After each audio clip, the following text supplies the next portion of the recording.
Hey YouTube, Chad here in another beer review, 2BJCP specs, and we're on style 7A Vienna Lager.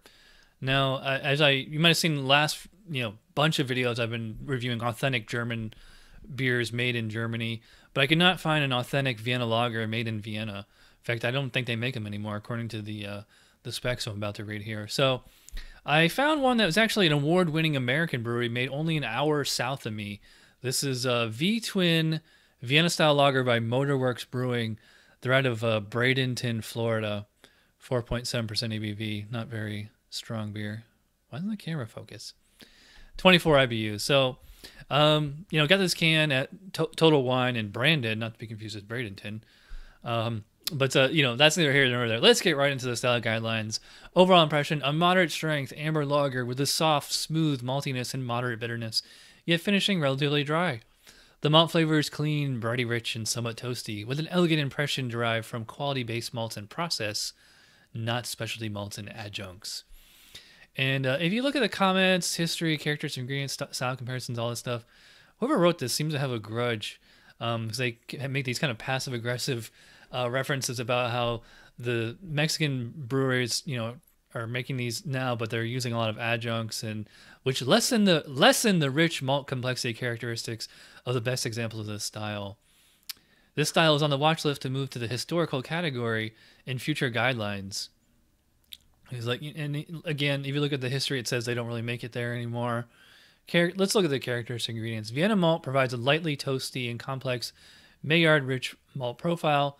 As with Marzens, only the finest quality malt should be used, along with continental hops. Can use some caramel malts or dark malts to add color and sweetness, but caramel malts shouldn't add significant aroma and flavor, and dark malts shouldn't provide any roasted character. Anyways, enough rambling. Let's go get this in the glass and get to drinking. All right, so I've got the Motorworks in the 𝓑𝓻𝓮𝓻𝓲 lager glass. Let's give it a whiff here. Yeah, it's malty, but it's not sweet. It has a little bit of a nutty kind of a smell to it. Maybe like a little bit of floral hops. And it's maybe like a little bit toasty, but it's not super bready like, any of the box or anything like that.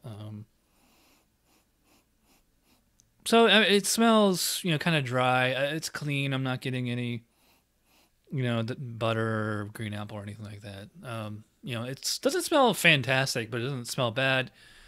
I assume it's the spec. So let's give the specs a look here. Aroma, moderately intense malt aroma. Moderate. With toasty and malty rich aromatics. Yeah. Clean lager fermentation character. True. Floral spicy hop aroma, maybe low to none. Okay. Yeah, very low. Significant caramel or roasted aroma is inappropriate. I didn't get any caramel. Certainly nothing roasty. Yes, I mean, it's probably the style, but it's not amazing. I'll go 9. Let's check out the appearance here. So, nice kind of orangish copper color. Yeah, I would call it a copper. Pretty clear.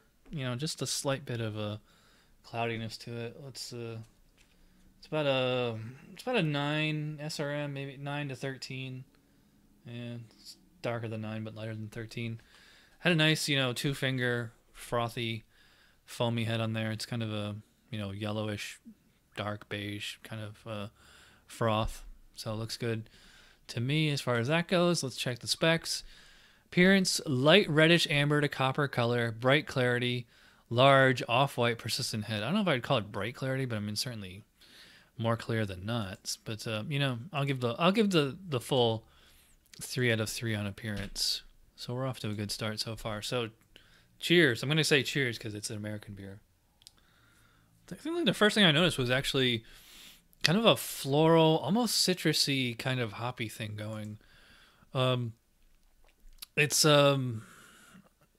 this weird kind of void where it's it's malty and kind of nutty, but it's not sweet. It's hard to describe when a beer is malty but it's not sweet. It just has plenty of malt in it. It's certainly more malty than hoppy. Finishes like with a little bit of just a little bit of like a kind of a dry bitterness. It's kind of hard to describe this flavor here. It seems to be a pretty mild palate, but it's mild, but it's not like watery. Like if you drink like a Blue Moon or something like that, where those beers seem really watered down. It's just like a mild kind of sensation. Yeah, I mean, like they kept mentioning toast in the description. It's kind of toasty, but not to like the point of I don't know, like a Bach or something like that. It's certainly not bready. It's not. I would not call it sweet. It's not bone dry either. A little bit of floral hops in there. I would not call it spicy. I mean, it's just the bitterness is like kind of. Its bitterness is pretty low, but it's kind of a dry kind of sensation. It's certainly not dank bitterness. No American citrusy hop kind of thing like that. It's definitely clean lager fermentation. Yeah, let's check the specs on this. Flavor. Soft, elegant malt complexity is in the forefront, with a firm enough hop bitterness to provide a balanced finish. Soft, yes. Elegant, not especially. Complex, not really. With a firm enough hop bitterness to provide a balanced finish. Yeah, I agree with that. The malt flavor tends towards a rich, toasty character without significant caramel or roast flavors. I agree with that. I mean, it's not rich, and it's certainly toasty, kind of nutty maybe. Fairly dry, crisp finish with both rich malt and hop bitterness present in the aftertaste. Floral, spicy hop flavor may be low to none. Clean lager fermentation character. All right, so I'm going to say 14. I don't know. Maybe that seems low. Maybe that seems high. Mouthfeel, how would I describe this?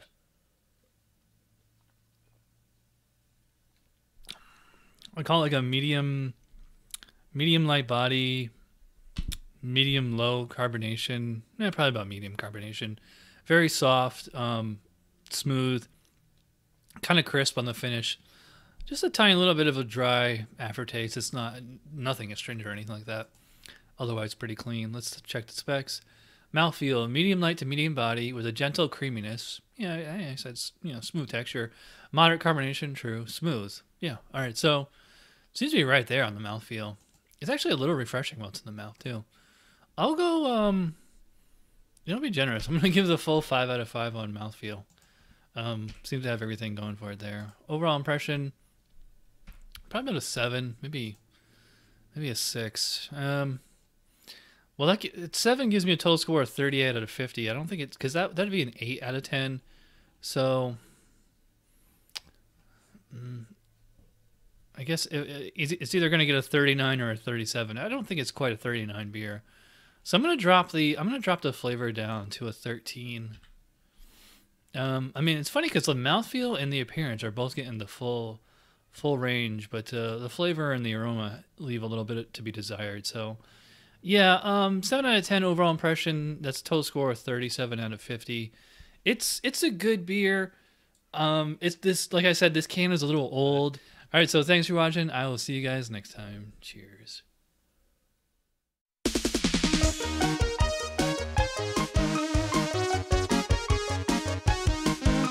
Somebody brewed it, Chad just reviewed it. Thanks for watching Chad's Beer Review. Trust me, the next episode will be a lot better.